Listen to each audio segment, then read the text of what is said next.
régulièrement projetés aux quatre coins du globe par des demandes d'assistance qui nous arrivent d'ailleurs régulièrement par le mécanisme européen de protection civile. Si les approches nationales n'ont pas été épargnées ces dernières années, et si je peux tirer un rapide bilan de ces événements, puisque chaque accident, chaque événement, chaque crise nous apporte son lot d'enseignements, je peux considérer que les crises qui sont intervenues dans le domaine maritime dans nos approches nationales ont été très bien gérées, et elles ont eu des conséquences limitées, et ça, il faut le mettre au crédit de plusieurs choses. C'est d'abord des plans d'intervention qui sont à jour, mais c'est aussi des plans d'intervention qui sont mis en œuvre par des personnels formés.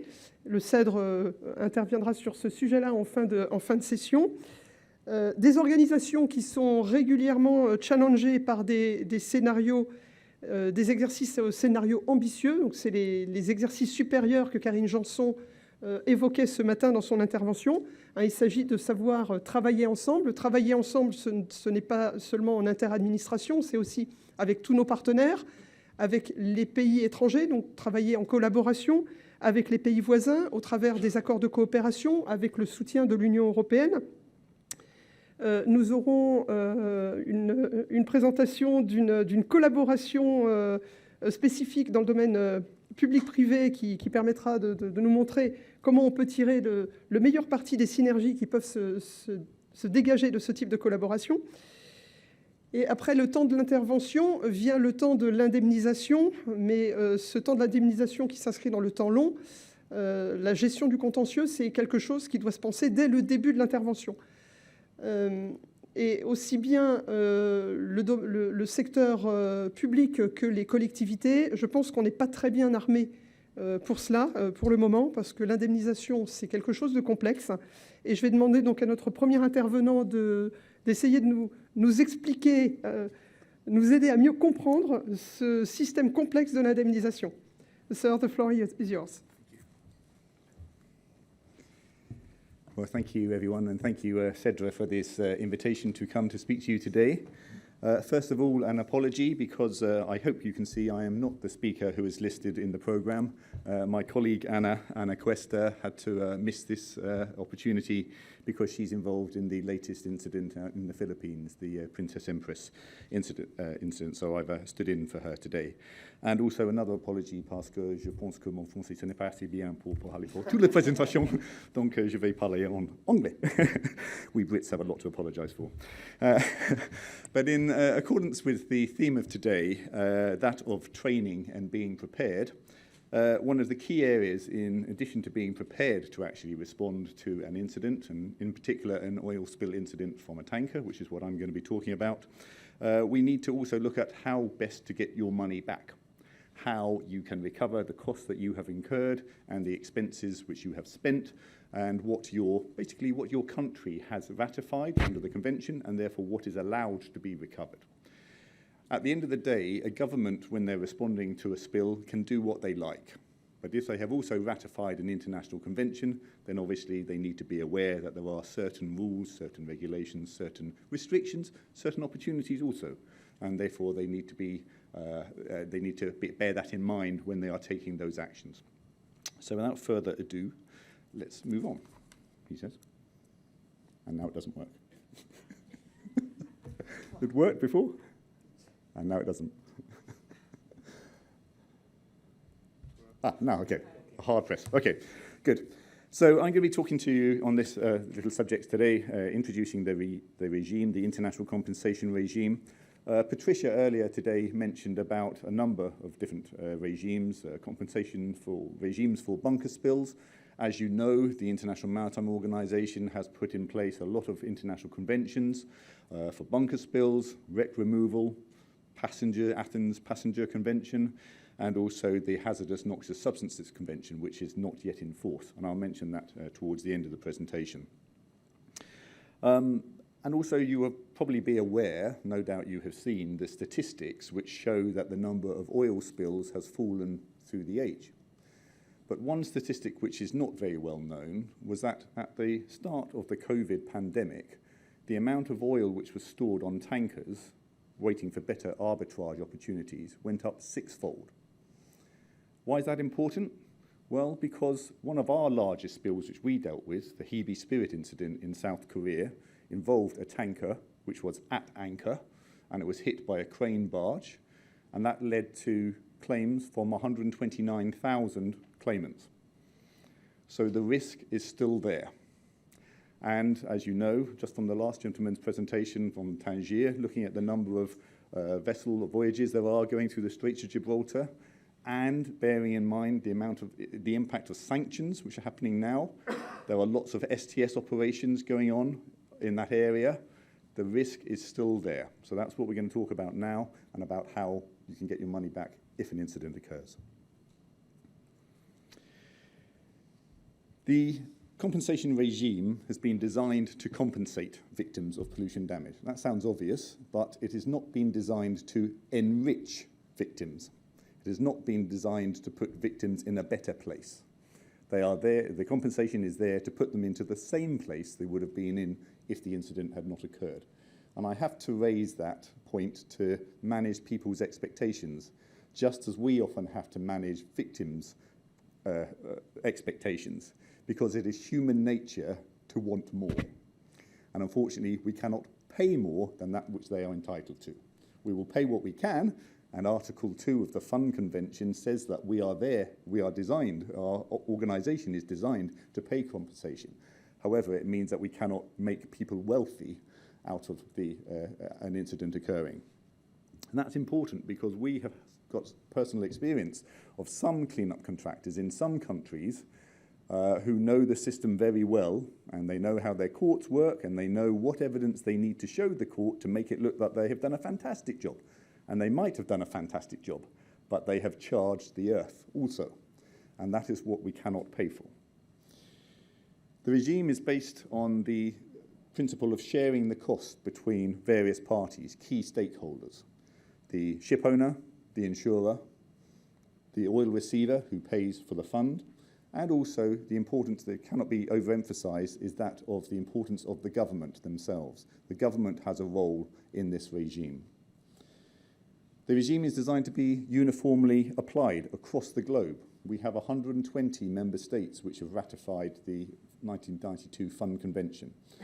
And that means that we have to apply the criteria uniformly across the world. And importantly, all claimants have to be treated the same. Claims can be submitted by anybody who has suffered pollution damage. Districts, municipalities, regions, individuals, companies, government departments, Navy, Coast Guard, etc. Whoever has suffered pollution damage may put a claim in. The system is designed with separate tiers, separate layers. The first layer is paid for, or is presided over by the 1992 Civil Liability Convention. And that is paid for by the ship owners paying money to they pay their insurance premium to the insurer, and the insurer then pays that money out to the victims. Under that particular convention, the ship owner has a limit of liability based on the tonnage of the vessel. It was designed originally that it was on a sliding scale, with the thought was that a small vessel would obviously cause a small amount of damage and therefore only require a small amount of compensation.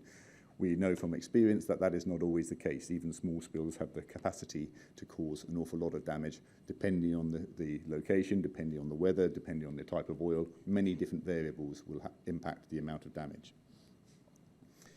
The second tier, the second layer of compensation, is paid for by the 1992 fund.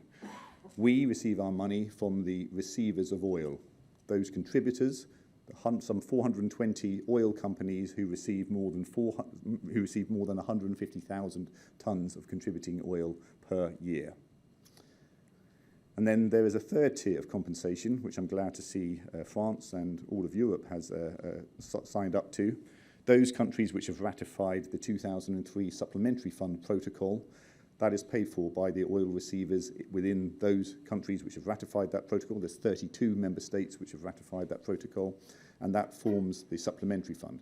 We've never had an incident which requires us to actually dip into the supplementary fund, but potentially there is up to $1 billion of money available under that supplementary fund. Under the 1992 Fund Convention, it's some 203 million special drawing rights, which is about $150 million or so. What is pollution damage? Well, as you can see, the definition is very widely drafted. Contamination resulting from the escape or discharge of oil wherever it occurs, provided that compensation for impairment of the environment other than loss of profit is limited to the cost of reasonable measures of reinstatement. So it doesn't matter if the spill occurs on the high seas, it's where the damage actually occurs, and that's normally when it hits the coastline. And there is the provision there for the opportunity for the environment to be dealt with. It's been in this convention for a long time. We don't have a lot of cases of reinstatement of the environment because it tends to be lumped in together with the cleanup operations. But we're talking about things like planting mangroves, again, replanting mangroves, or putting more sand back down on the beach when it has been removed, those type of things, reinstatement measures which have a measurable value. And it can also pay for preventive measures and further loss or damage caused by preventive measures. What do we mean by that? Well, for instance, if you're trying to shift heavy equipment along the coastline and it damages the roadway, then we can pay for the repair of the roadway as well as the actual steps which are taken to remove the oil as well. And as you see, for the definition of preventive measures, any reasonable measures. And reasonableness is the key concept under this convention. What is reasonable? And one of the sort of tests or rules of thumb, as it were, is to ask yourself, would you actually incur that cost if you thought you were having to pay for it? Or if you were going to think, it's okay, somebody else will pay for it, there might be some possibility that that might not be reasonable. We are realistic enough to know that when people are responding to an oil spill, we know there is a mad panic period where lots of equipment is mobilized, lots of people are running around, and possibly sometimes there is too much equipment mobilized. We then expect a short period of that panic to occur. Then we start thinking people to start taking account, and then to start thinking, well, do we need this? Do we need that? Let's be reasonable. Let's do that. And we are reasonable. We are reasonable ourselves. We know that that happens. We're not going to penalize somebody because from day one they didn't know how much equipment they needed. We are there to pay compensation, and if every euro under the 1992 fund needs to be spent, we will pay it. But we need to make sure that we pay the right amount of money to the right people. What is covered? Well, it's the typical sort of claims which you would find following an oil spill. Obviously, the government normally is involved in the cost of the cleanup and preventive measures, but in some of the jurisdictions, it's a ship owner-led response. Most of the responses here in Europe are dealt with by the government. Obviously, the fisher folk, those engaged in mariculture, those are on the front line of being hit by an oil spill. People who have vessels or hotels or anything else on the coastline itself can be impacted. And it all depends on how heavily they will be impacted, will depend on when the spill occurs. For instance, sometimes we don't know if a tourism sector is affected badly because the spill happens at the start of the season. So it's only until a season later that you can actually assess what the damages are. And as we mentioned, the cost of reinstatement to the environment are covered as well. And there are other areas covered, things like where there is a port which is closed, if there is delay, demurrage claims resulting from a vessel not being able to load or discharge, then we will look at those as well. We will consider those. And then we will look at how reasonable it is, how far down the line it is to see how far we can compensate. In terms of what criteria we use, well, the criteria are agreed by the member states themselves. So if they want to, they're not happy with them, they can change them. And we have found, for instance, following our big incident in South Korea, the Hebe Spirit, we found the South Korean government wanted to propose some amendments because they found that there was one little category of claimants who weren't being properly compensated. And they submitted a paper to the Assembly, and the Assembly agreed and said, okay, fine, let's amend the criteria. So it's based on objective criteria, which is, say, agreed by the member states, and there is always a relationship between costs and benefits. I mentioned earlier in the intervention about taking an action and then actually seeing whether or not it is still worthwhile taking that action as time progresses and as further factors become clear. It sounds obvious, but the loss must have incurred and the loss must be proved. It's not surprising that we get an awful lot of false claims. And our job is to really go through the piles of claims that we get and to actually assess those and pay those which are valid. I'll put it into perspective. The last spill that we had in the Philippines was the Solar One incident in 2006, and we're still dealing with that now. We had 150,000 claims from that, and we've actually paid out something like 32,000, because literally every man, woman, child, dog put forward a claim.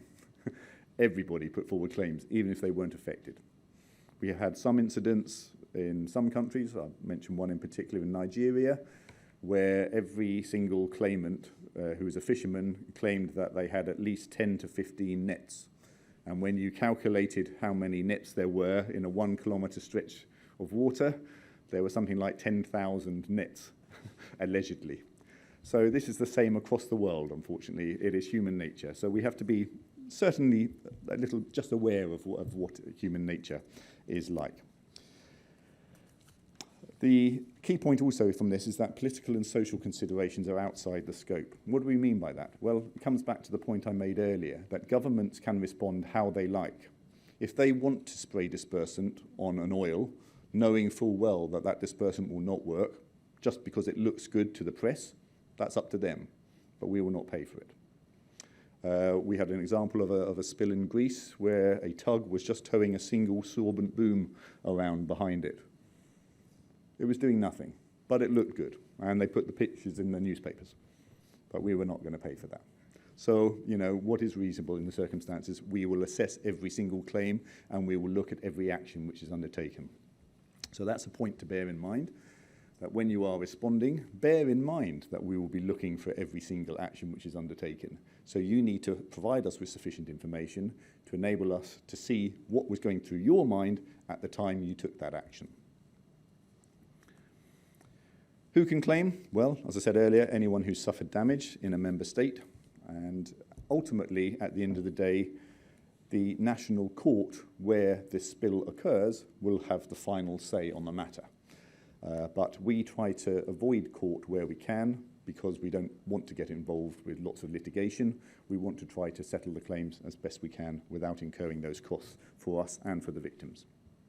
What can be incurred? Well, as I say, the costs, including the loss of profit, incurred as a consequence of the contamination. And often we find that when it comes to the payment of compensation, it comes down to the lack of information which is provided by a claimant. We employ experts to assist us, and those experts really do become experts in each business of each claimant. And sometimes they know the business better than the claimant. But that is just, again, just as a result of having the opportunity to sit there and go through all the paperwork to actually see what the figures show. Who should you present a claim to? Well, either the insurer directly or through their correspondent, the fund, or the claims handling office which we establish. It's a key feature nowadays that we will establish a claims handling office in the locality where the spill occurs. At the moment in the Philippines, we're looking at putting actually 2 or 3 different claims handling offices in place because there are a number of islands which have been affected. And the reason for doing that is so that we can man it with local people speaking the local language, and that they can then explain the regime to other locals, victims, to make it easier for them. We will also translate our claims form into the local language, so it is easy for the claimants to make a claim. And we work, as I said, very closely with the insurer. Generally, we have a lot of work with the 12 members of the international group of P&I clubs, who are the largest P&I clubs, and insure something like 90% of the world's tanker fleet, so that we know them very well, they know us, and they want to pay compensation too.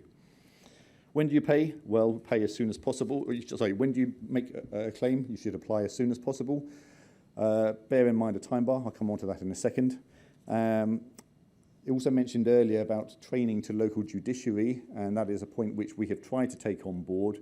In our Agiazoni incident in Greece, we made it a real feature that we spoke to the Limitation Fund administrator very early on to talk to him about how the conventions work, so that he was aware of what rules that he should be looking at, and also bearing in mind his own domestic legislation as well.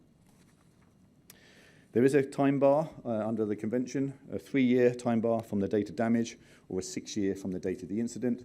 That second time bar is there for those types of spills where you have oil which is trapped in the wreck, and for instance, it may not be released until after the 3-year from the date of the incident, for instance. As I say, we will try to settle the claims out of court within 3 years.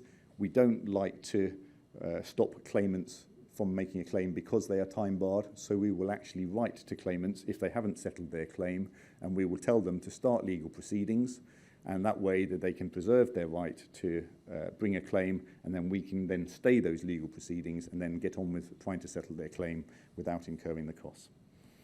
How to do so? Well, in writing. I mentioned that before. That's not too difficult. We go on from that. The process which is followed is like this. Claimant has an opportunity to review the assessment which we provide for them, or our experts provide. If they don't like it, well, they can give us some more information and we can reassess it.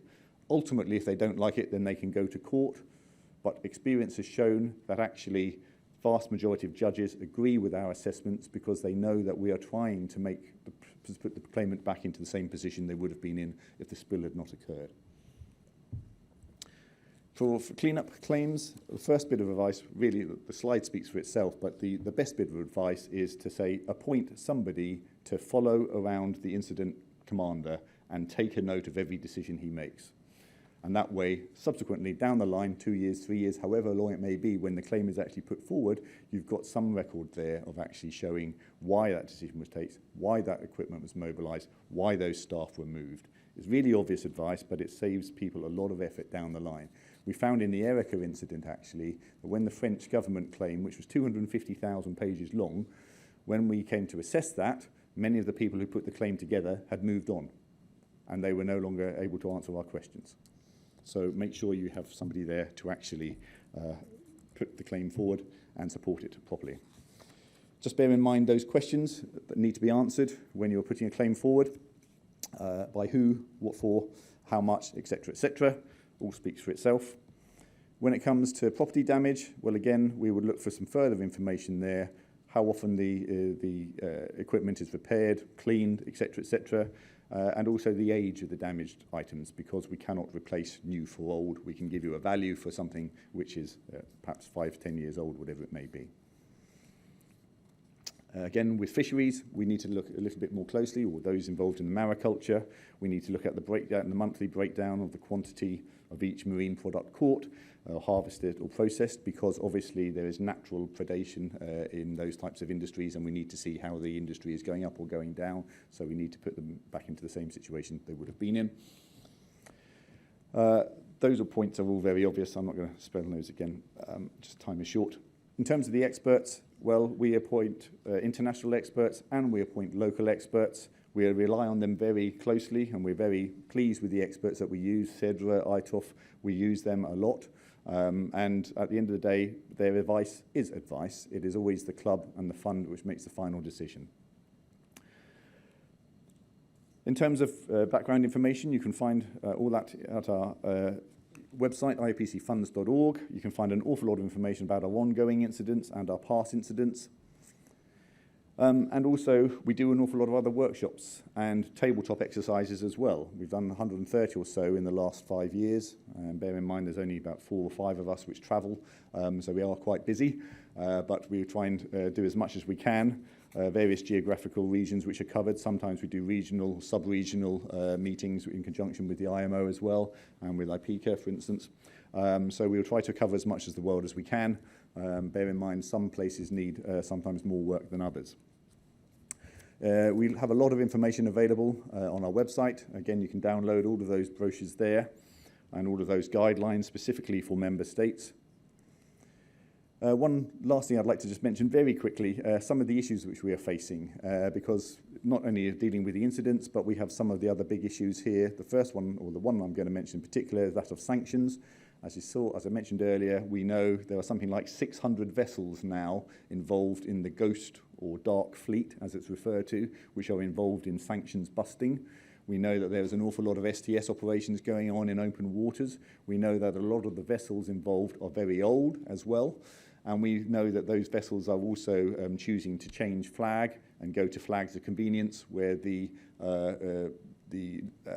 oversight is, shall we say, less than extensive. So we know that there is a building problem there. and it's only a matter of time before we suspect there will be another spill of some size. Ongoing incidents, I mentioned about small spills also not necessarily being small problems. We have 2 incidents in Greece, one in which the insurer doesn't pay. Again, this is a non-international group P&I club where the insurer doesn't pay, walks away and tries to just disappear, liquidates themselves, and so the fund has to pay from the start. And another case, the Agia Zoni, which was sunk just outside Piraeus, where we clearly suspect sabotage. We have a report saying that an explosive device was attached to the hull and the vessel was sunk on purpose. There is a clear link between the cleanup contractor and the owner of the vessel, and we're still now waiting for the public prosecutor, 6 years after the event, to still give their final decision. So some of these cases do drag on, not necessarily because anything we can do, but because of the legislation and the member states taking some time to do things. The last point is the entry into force of the HNS Convention. We've been asked to help the IMO with that. And I would just ask that those people who want to, there is a workshop on the 3rd and the 4th of April. I know Cedre are invited. I think you have to register yet. Oh, good. Good. Fantastic. Good. And I think so if there is plenty of work being done behind the scenes to bring the HNS Convention into force, so I would encourage you to look at that as well. That's the concluding point. Obviously, make sure you are familiar with the convention, with the compensation regime, the convention, and the claims criteria before an incident occurs. And then hopefully we can maximise your recovery if an incident does occur. Thank you.